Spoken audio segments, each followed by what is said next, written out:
The Todd Shapiro Show. Canada Laughs, SiriusXM 168. And now it's time for a cannabis catch-up brought to you by Boveda Inc. Well done, Bilal.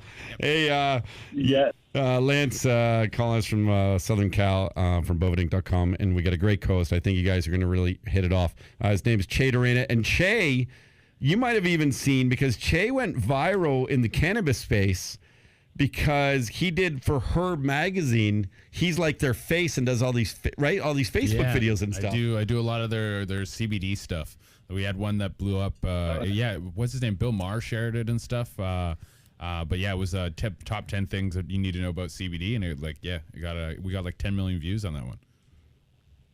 I do recognize that one. Yeah, that's me. You're speaking to the man himself now. There you go. Definitely some synergy there for certain. Yeah, absolutely. That's the. I've been getting into it a lot now. The CBD oil's crazy. I take a few drops every day, and they do make me feel like way better, just like calmer, more relaxed. I find it helps. Like, I have a few injuries here and there, and they definitely always help my injuries like just kind of fade away. Yeah, 100%. And it's not to jump right into it, but it's the interesting thing about cannabidiol is everybody in the industry. I mean, not just people who are on the grow side, the dispensary side, distribution, but literally even people that come from more of the educational and publishing side. All of them are always reference CBD as being the non-psychoactive, but now they're actually saying to change that vernacular, because if it's mind or body altering, then it's considered a psychoactive substance. So we're trying to slowly educate people to say that, it's more of a cannabinoid for the body versus the mind. But to your point, so many people use it because the cannabidiol CBD, it does work very well with our CB2 receptors. So everything below our neck, right? So I'm like you. I take a few drops if I'm I used to compete water skiing and ran cross country. So my knees, my ankles, it doesn't take much to get sore. And I do the same thing with the drops. And it just helps. You're right. It feels better, relaxing. It's excellent. Yeah, it's definitely helped me for anxiety tremendously. The CBD. Yeah. So yeah, like totally for anxiety. Yeah. In fact, but I haven't used it in a while. You know what? And I'll just say it. Truth be told, I'm doing. I always find this weird, but I'll be honest, because what do I care? I have these great alcohol sponsors, and obviously, everything in the space. But I'm doing Sober October. Yeah. And that's another thing that's funny, because all the big podcasters do that, Bert Kreischer and Joe Rogan and all that stuff. But I've been doing it since October 2011. Like, tweet about it, like hashtag Sober October. Yeah, this has been like a pretty like yearly thing for me. I think I took like maybe the last 2 years off, but I was but like November 1st, man, CBDs, booze, you name it. Get back into it all. Now, Lance, do you think if people consider going sober, I feel like CBD doesn't need to qualify for that. Does that make sense? Yeah, no, I agree with you 100%. I mean, we look at CBD. It's like what you mentioned is definitely along the lines of therapeutic, and like you said, it helps with anxiety, with stress, and again, that's why. A lot of people, it's tough for us. When we were always saying it's non-psychoactive, we were referencing that compared to THC, right? Because you aren't getting looped, you aren't buzzing. But I think it's that's the cannabinoid that's going to be the hero as an exit drug, not a gateway drug. Yeah. That's the one that there's a lot of emphasis on for weaning off alcohol. A good example, Switzerland. They legalized CBD cigarettes. It has a minute percentage. I mean, at least like at most maybe 15%. But they're finding that the consumers of tobacco are dropping off, and it's because they're turning to CBD. Now, still, smoking can be debatable if that's healthy or not. But long story short, if that's a way for someone to get off the addiction of nicotine or alcohol or opioids or any other thing, then why not? I mean, at least it's natural, and our body's designed to accept, CBD versus other of those medicines and treatments and drugs. So I'm for it. Absolutely. The health benefits are crazy. I notice I just feel like nicer and happier and friendlier every time I take it. And like, hey, maybe it's a placebo effect. I don't think it is, but if it is, I'm totally in either way. And it's just such a simple thing to take, just like a few drops, and you feel so much better. Yep. Exactly. I'm the same way. Same way with the droppers. And it's nice because people who are a little on the fence about making this jump, you can definitely purchase hemp-based CBD, which comes from the industrial side of the plant. And so that is something that's had all of the THC weaned out of it, at least, to 0.03% or less level. And so you can purchase it, at least down here in all 50 states. There's no problem, 100% legal. So it is a nice thing that, again, is natural, a little more homeopathic, Eastern medicine versus Western medicine. So I agree. I feel the difference in it. And I thought it was just placebo maybe in the beginning, and then I used it for a couple of specific ailments and noticed the difference, and then I was won over. I was totally a believer after that. Hey, Lance, regarding bovidinc.com and your two-way humidity control packs, which keeps this all fresh and stuff, are you guys now, are you anticipating more Boveda packs being sold in Canada as of October 17? Like, you starting to sort of budget differently or have expectations for the company?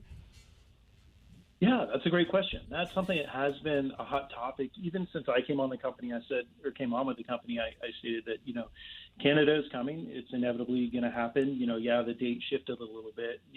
Things had to be sorted. But long story short, we knew it was coming in fruition sooner than later. And so we've been talking about what are the next steps as far as fulfillment, because you're right. Now, come October 17th, not that anyone's counting down the days, but that is 15 days, 10 hours, and 19 minutes away. But having said that, you guys already, again, Canada is in a very, very good position as far as being the global leader. So you do have some of these large-scale LPs like Aurora, Canopy, Tilray, Tweed, the list goes on, where we already know that they're going to be producing hundreds of thousands of kilos a year. In translation, there's one of them on the top that's going to be producing, or at least has the capabilities to produce, over 1 million pounds in a calendar year.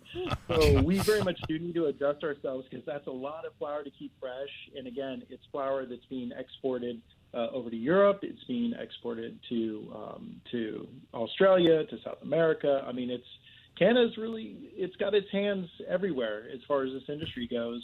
And anything transported on a ship is going to be sitting for weeks, we know. So it's important. So you could be potentially supplying these freshness packs on like an industrial scale. Yes, and that's something excellent question. Wait, can we get him at Costco? Is that the next move? Can we get him at Costco, Lance? that is the next. We do need to break through to mainstream, because while Todd, we've spent a bit more time, so we do have focus in other categories anywhere that there needs to be a certain level of moisture maintained. So we're in the music industry. Technically, we're in the medical industry. There's certain devices that are inserted internally in the body that need to be kept at a certain moisture level in order to be properly utilized. So we're in all different spaces. But to answer your question, I very much think that a segue into mainstream it just makes sense. It's going to be something where, why would people have to go to a specialty shop, no matter if it's a dispensary or a government-run entity or even a smoke shop or head shop? This should be something that is, obtainable maybe at a local pharmacy or at your larger scale Costco's and such as well.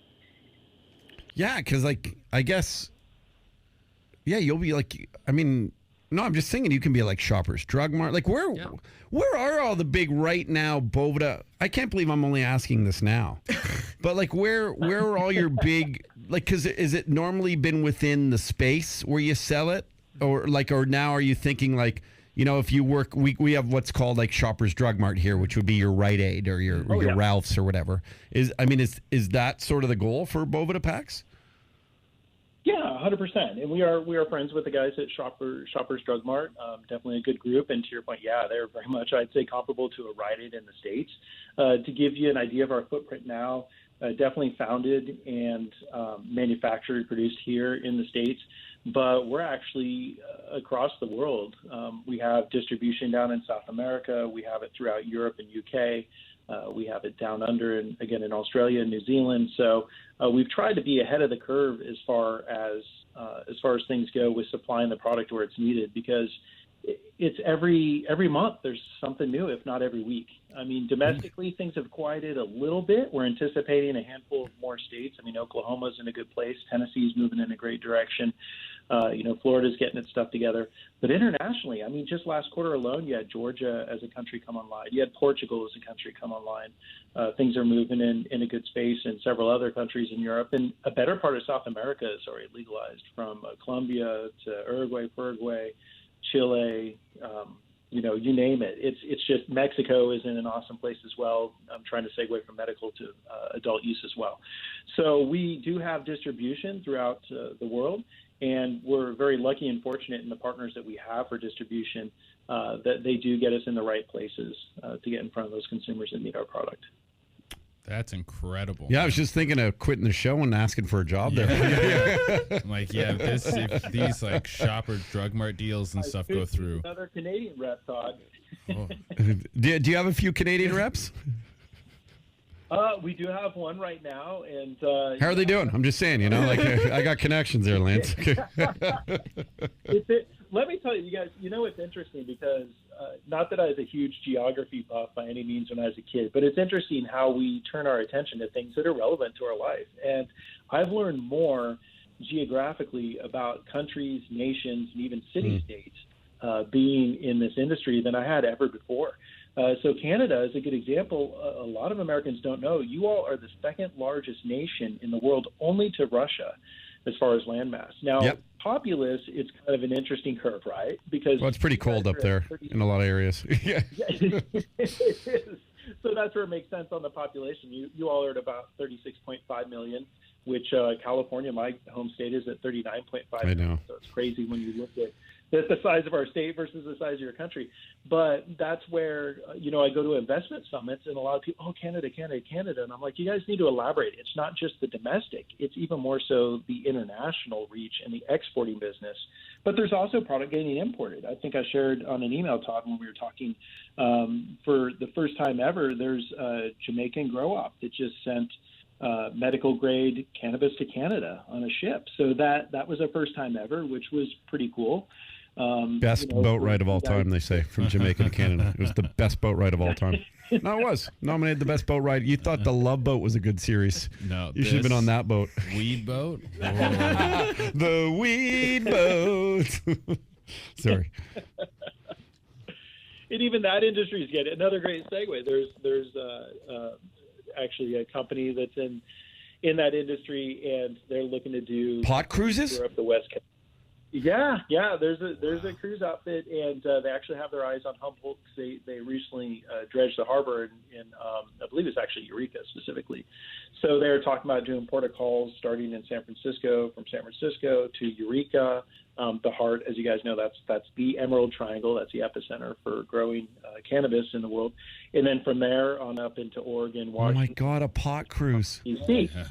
Yeah, it's all legal. That's crazy. Of course. What a great business idea. The pot cruise? Be very chill. I think they need an MC. I'm just throwing it out there. Yeah, I'll MC that. Yeah, Che, you can headline. Oh, dude, I'd love to. You'd be a great headliner. Dude, they'd be like, that's the Herb guy.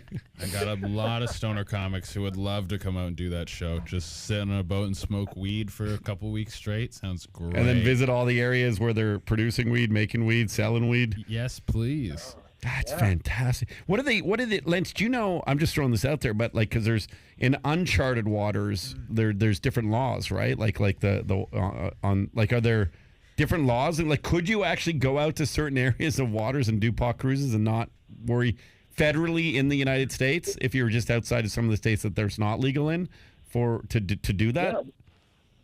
When in international waters, right? Yeah. So that's the one thing cognizant of, and that's exactly why they're allowed to transport. See, that's again, not to stereotype Americans, but it's funny how they're like, well, how can Canada be getting weed from Mexico or getting weed from Jamaica? It's like they aren't coming through the states. They're coming through international water, so they're sovereign, so they're safe to make that voyage. So I would figure it'd be the same thing that applies for domestic. And a lot of those cruise ships, quite honestly, they're based out of other countries besides the U.S. anyway. But they do recognize, international law, and that's why once you get far enough out, if you're 18 and over, you can drink, you can gamble, you can do all those things on the ship because again, you're in international waters. You're not in U.S. waters. Did you see that in your state, LAX just said you could fly with a pound of weed Really? Yeah. LAX just announced that. Did you see that, Lance? Yeah, that's exactly another thing I had on the list to go over. So yeah, LAX now officially allows travelers to carry up to 28.5 grams, which you're spot on. That's an ounce of flour. Announce. And I did have one friend that was like, oh yeah, but Oakland did this years ago. I'm like, well, Oakland did something different. Oakland back in, I want to say it's 2009, the local Alameda County Sheriff, which is the county municipality that Oakland falls within, said that they would not confiscate. But that is, again, a local municipality. This is actually LAX, which answers to a higher power. It's federal aviation. So it is a big deal. It's a huge deal that they're saying, hey, we recognize this. You're allowed to travel with it. The one onus that they put on, let's just use myself. So the one onus they put on me as a medical consumer traveling with cannabis is I need to be aware of the rights at my destination. So if I'm flying to Washington, Colorado, or Oregon, that's one thing. But if I'm traveling, as it stands today, to Utah or to Oklahoma or to Iowa, then that's another story. That's somewhere where I can't and could possibly have issues criminally if I do take cannabis there. So it's interesting how they put the onus on the end user. But the fact that they put it out there. Yeah, it's like you can leave here. Whatever happens when you land, that's up to you now. Good luck. Yeah, you got to be a big kid about it. But what I find very interesting about this is what's the precedent now that sets for all of Canadian aviation, and is Canada going to follow suit to say, hey, you can fly anywhere in Canada with this stuff up to a certain amount, and then would Canada say? Probably won't be an issue if you fly to LAX, and LAX now it's cross border though. So that was that going to get interesting? And for those who just do it all the time anyway, congrats to you for not getting caught. So. What I'm excited for on planes is when we can start getting edibles on the plane. Oh my God. I can't, you know how much it sucks riding a plane when you're not stoned? Well, can't you just eat the edible before you go on? Come on, Shay. Let's be honest, dude. Then you're going through security high and it's like all uncomfortable, like all those things. Like I want to eat the edible on right as I'm getting on the plane. Yeah. And thanks to a Canadian company of all places that created, essentially it's a way for expedited time release of edibles, because that was a big issue, right? I mean, edibles are the easiest way to consume cannabis for most that aren't a fan of topicals or transdermals. But the fact of the matter is it takes some time. I mean, for some of us, it takes an hour to 2 hours from an absorption rate standpoint. And there's things to factor. Of course, your GI, your stomach, your kidney. I mean, there's so many things when it comes to processing that versus oral consumption, maybe as a, again, something as like an elixir or even smoking. I mean, the absorption rates all vary because the absorption rate's only about 4 to 6% when you eat an edible versus 40% when you smoke cannabis. So there's those variances, but that's the frustration is I agree. I know people that wait until they get on the plane, especially for 10-hour, 12-hour, 14-hour flights, but now they have to wait another 1 or 2 hours for it to kick in.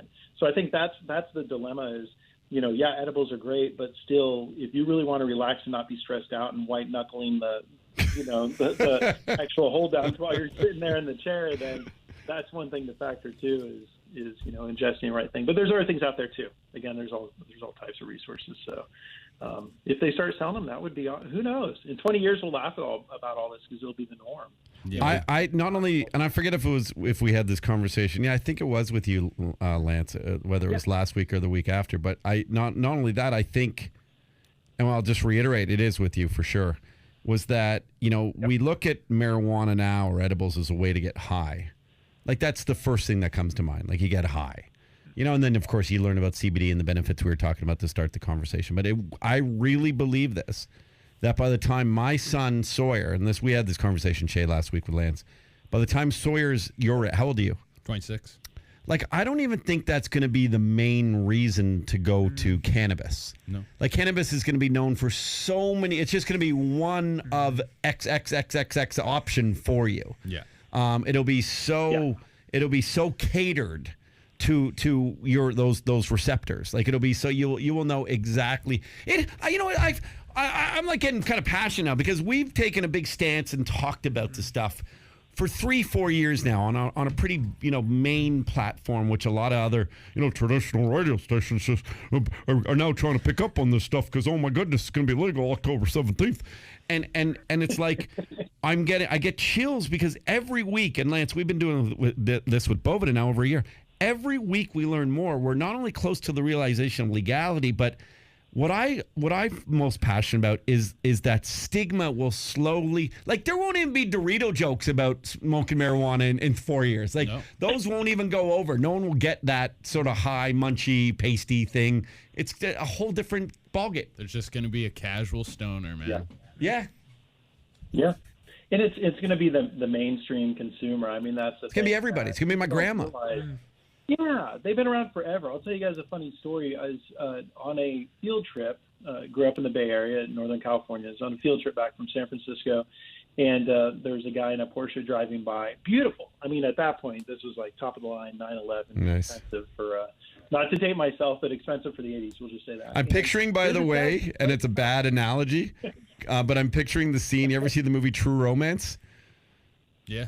No. Oh, there's a scene where he's driving to the Hollywood Hills in this Porsche, but there's he's getting a blowjow and there's cocaine in the car. But it's a different story. Okay. Okay. Well, this is a very similar, and I won't share because that was part of it. That would just pop up out of nowhere. But I wasn't going to include that. But he was blazing, and it's like, and I'm not condoning consumption while operating, of course, machinery or a vehicle. But I think the point being is, here's a guy in a suit that was obviously coming from, a six-figure job, and it was just nothing. I mean, it's just another thing. To your point, I mean, I think it is going to be. With the fastest growing segment being over age 50. So you have these baby boomers and you have the silent generation, which is the 70 plus, that are coming on board with this. I think I mentioned the guy who does my hair. She's like, oh, there's this older couple that comes in. They're so cute. They share their little vape pen at CBD, and they're both in their 80s, and they're weaning off all of their medications, their Western medications with this. I'm like, that's awesome. That's the story I want to hear, because you shouldn't have to take a pill to take a pill. I mean, that's the thing that just blows my mind about where we are today as a society, is why would you have to take one pill to counter the side effects of another pill? If that pill has such bad side effects, then find another solution, or find a natural or homeopathic. It's pretty fucking deep, man.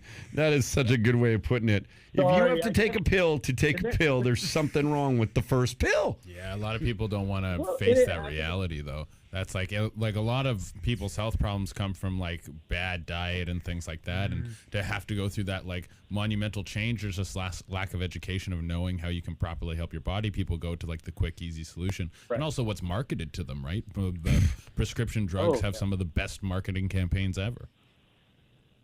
Yep, and the things that they're finding, they're sourcing this back to. I shared the link before when we were talking, Todd, was some of the things anywhere from ADD and autism and grand mal seizures to now they are finding ties to diabetes with certain cannabinoids and being able to combat that, or combating certain cancers, which is going on with some of the deep studies out in Tel Aviv and Israel. It's just phenomenal. It really is. I think you said it, Todd, and I reference it all the time, but it really is a miracle plant because there's so many different elements we still don't understand. And so going back to we're constantly learning every week. I'm constantly learning. I mean, I've been in the industry 5 years, which is like 11 dog years, and it's definitely one of those things where it's frustrating because it's like, gosh, there's so much more to learn. There's so much we just don't know yet. So, what a time to be alive. I think we're all very excited. What a time, Lance, to be alive. It is, and we are. Seriously, between your son and mine, we're going to look back and we're going to be like, oh my gosh, we were so outside the proverbial box at the time, and now it's such the norm. So, yeah, it's interesting times. But plenty of crazy stuff happening out there, and we touched on it. Don't forget, too, I have to mention, Todd, if you ever go on holiday out to Hawaii, now they do recognize reciprocity. So if you happen to visit me in LAX and obtain a medical card, and then you fly on to Hawaii to have a nice vacation with the family, know that they will recognize your medical card and you can consume in Hawaii now. They passed that last July. Even though it's not legal in that state? It is legal. Well, so they've launched a medical program. So it is legal. So they do have a medical program, but they are one of only 2 states now in the U.S. that do recognize reciprocity. The other one being Nevada, but that's not as relevant because Nevada does have a recreational or adult use program. Yes. So you're able to go in and purchase, no matter what your residency, as long as you're over age 21. But it is kind of a big deal for Hawaii for them to acknowledge that, there's tourists that come there that are medical users that want to be able to consume. And so for them to open the doors, I think that was quite a big step for them. Yeah, because they can not only consume but purchase. They can go there and purchase over there, so which is nice. Yeah, because that's a good point. Well, and what this does, what this does is ends the the illicit market. All this like opening up allowances. Then it's not someone flying to Hawaii trying to find it illegally and all that kind of stuff. So it kind of helps out. Yeah, it definitely does. Lance, I love these updates, man. I love these updates. I think like the updates to me that are more fascinating now that we know where Canada's at is sort of like these little steps that's happening in America and abroad. And I'll just throw this out there for people who are investors and stuff. Don't be afraid to look into some of the American companies because I think some of their market caps are much lower than, some of the other ones here. And that's because here, they're people have been following the story for some time, but if there might even be some American plays that you might be intrigued by, I would suggest to people like to do your due diligence. I don't give investment advice, but you'll probably see some great opportunities right now because, as I said earlier, Donald Trump is going to federally legalize marijuana is my prediction. You think so? I really do. No way in hell. I know you said that. You said that. I think when we were up there, Todd, wasn't that your It is going to happen. He's going to confuse the left. He's going to confuse the right. He's going to come out one day. He's going to give a big press conference with a massive joint. Actually, no, he'll probably have Trump vapes. Oh yeah, no, sorry. Well, that's the thing. I mean, like, joking aside, the guy, love him or hate him. He's a businessman. I didn't vote.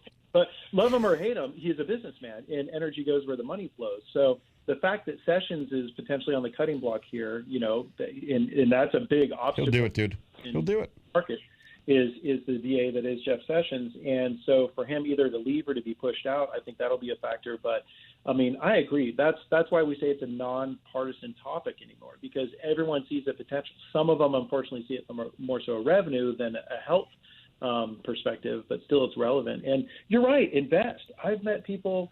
I ran into a lady, actually, a young lady is our server in Niagara Falls. Nice. She probably just graduated college. She shared that she's invested in cannabis stock. So I think that's something that, speaks volumes when you're seeing all ages that see the potential here. And unlike the .com revolution that occurred in the 2000s, which I was a part of, there's a lot more validity. There's a lot more security. And we're talking about tangibles here. This isn't a couple guys in a basement geeking out building an app or building the next Google. These are true companies that have accountability and have those tangibles that make it a safer investment versus those rushes that we've seen in the past, so to speak. Yeah, I couldn't agree with you more. I couldn't agree. And my belief will be that demand will always outweigh supply, and there's going to be time for a lot of companies to succeed in the space for sure. And then some of the big boys and ones that we know very well, obviously, like Cannabis Growth, will probably ultimately buy out a lot of them and become the biggest player, that type of thing. Yeah. So that's where it's all going down. Lance, I love when you're on the program, man, and everyone obviously do your own due diligence. And I don't give stock advice, but I just think that check this stuff out. You're a beauty, and I love talking with you. I love these Monday updates, and let's keep them going. Yeah, 100%. I'm totally on board. At Slow Loco. Slow Loco on Twitter, 805 Lance on Insta, and as always, you can find us at Boveda Cannabis on social handles as well. Awesome, Doug. So, definitely appreciate the time, man. And one of these days, again, I will be in person in your booth in Toronto sooner than later. How far are you from LA, by the way? 40. So we measure in minutes, not miles here, because of the traffic. So on a good day, I'm only about 50 minutes north of LAX, which is, I'm just far enough away. I'm on the other side of the hill from Malibu, which is a perfect place to be. It's nice and quiet. Oh, beautiful, dude. Well, we'll be down there. I'm gonna try and bring the show there, I think, for a couple of weeks in November, late November. Oh, we'll take care of you. We'll be. I've got friends. We'll definitely. I even know of a studio that you could use. So, oh, really? Okay, let's talk. Come down. We'd love to have you. That's great news. We will. Okay, you know what? I'll actually call you in the next couple of weeks off air. We'll talk next Monday, but before we'll talk. Let's put the plan into place. Perfect. Okay. Cheers, man. Excellent. Yeah, thanks, guys. See ya. Nice talking to you. The Todd Shapiro Show. You are the greatest hero in American history. SiriusXM Canada Laughs Channel 168.